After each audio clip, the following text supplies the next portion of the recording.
capability and a flexibility you carry in terms of uh, identifying the right objects and elements required in setting up the infrastructure.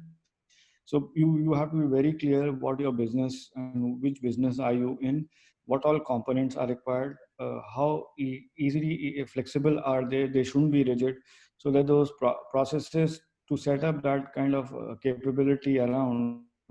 I'll take an example. Suppose you have to set up a branch somewhere in a remote corner of some part of the world. You have to see the capabilities around. You need to put the checklist in place, get that checklist in order, and how you are going to connect that branch to the entire world is more important, and how people will be brought in, how you will manage to run the operations, backup of the operations, how resilient is the setup, the infrastructure, what is a fallback plan if that infrastructure collapses. So, I mean, these are the key elements which is required, and then subsequently you charter the roles and responsibility basis this setting up the infrastructure for the people who are going to set up the infrastructure. As a leader, when you define the roles and responsibility of setting up the infrastructure, digital technologies which are helping the businesses right away are the ones which are something wherein human to human stuff has actually taken a backseat, and more of like contactless payments, contactless deliveries. These are fundamentals, and it has gone down to the fundamentals of life in terms of the way you deal and treat people around in the business. So digital technologies have emerged so strongly and so profoundly that that now gradually the processes which used to take a backseat in terms of getting digital have to become digital, because then they should not become a bottleneck for the business to move on. So the best way to move on is to go digital. How your customers or how your clients deal with you in future. Global clients would prefer not traveling and would prefer having it through Zoom calls or Google Meets or Teams and whatnot, whichever tool that would become a new normal. So the customers which are going to be keen on your solutions would be keen on meeting you virtually, and gradually the delivery of the product will take another shape of being more drone oriented coming in, more non-human oriented deliveries happen. The policies will completely go for a reshape, not only from the policy stack standpoint but also from the skill stack standpoint. Current IT organization in the organizations will have to be reshaped and reshaped in such a way that they work from anywhere in the world. I mean, you don't have to be tied up to a location. You can work from your village to you can work from your small town. And more IT policies should become on demand policies rather than you investing heavily on capex. You invest on opex part of it. Uberization of IT will happen in respective organization, wherein more of on-demand IT applications and infrastructure would be required. That would mean at any given point of time, you know the IT cost at any given point of time, and you know how to invest further in new technologies rather than everything on capex and running it for years. So your policies will change. Now, with that comes another caveat of security.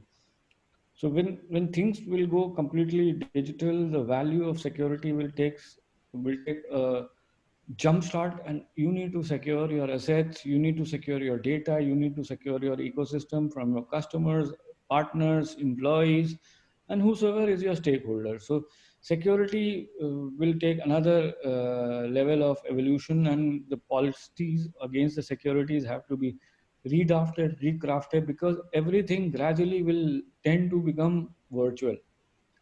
And once, and if if you haven't started working on being virtual, you would be out of the market. So both security and regular policies have to be reshaped, made more demand, more opex oriented, wherein you know the cost of your IT at a real time level rather than having a capex investment and running that cost for over a period of 4 to 5 years, which whatever is your depreciation cycle. So the SOPs will change. SOPs will change in such a way that The on demand will create, like I need a Java skill for 2 hours. So SOP for Java skill would be different. Like I'm hiring a Java guy for completely on the payroll, and that SOP would be different. So gradually IT teams would become virtual and more on demand. So the skills will become on demand. The management may be on the payroll, but gradually I'm seeing CIO as a service coming in very soon. That's why in my SOPs and policies, there has to be a reshape of IT security policies and SOPs, because like many heterogeneous devices getting connected, the monitoring and management of those devices becomes a norm, because any compromise on one device can take you away from the business. With work from home being a norm, would require a lot of protocols and security controls which needs to be pumped in the security policies, which gets injected through your network or your applications, and has to be controlled at a device level. I mean, you can't you can't be exposed to your organization data or network with any number of devices. You have to put a control.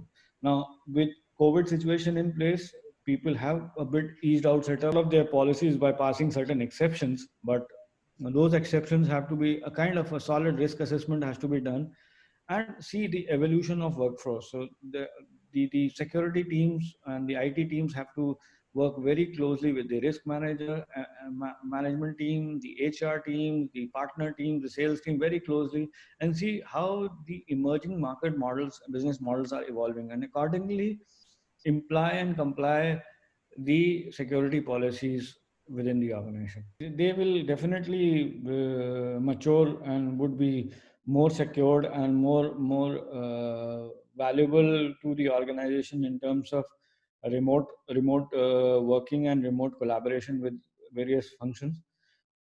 See, there is a tech part of it, and then there is a human part of it. Gradually, the workforce who are not going to meet in person and work remotely globally, there has to be a kind of a way wherein this collaboration becomes more human, and people would start loving working on remote collaboration technologies. When you are talking to the person on the other side, you don't know the person, who is he, who is she.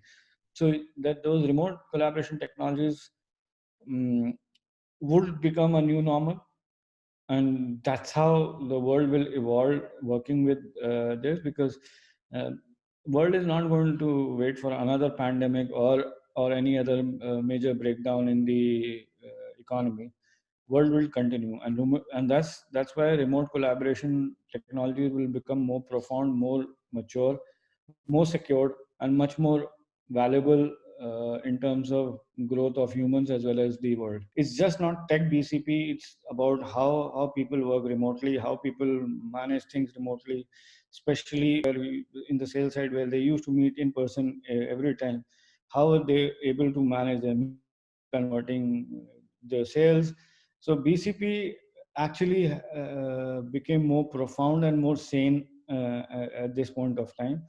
And doing a proper security audit definitely is the need of the hour, because with the current situation, a lot of leakages in terms of exposure of data and exposure of setups, whether it's from the technology side or not from the offline side of the world, the exposure has been huge, because you have to dilute your security policies to do business and to stay relevant. I am again using the word stay relevant. To stay relevant, you have exposed a lot of, or you haven't complied a lot of your compliances and risk. Have to let go a couple of risks, because to be in the business, you have to do it in a different way.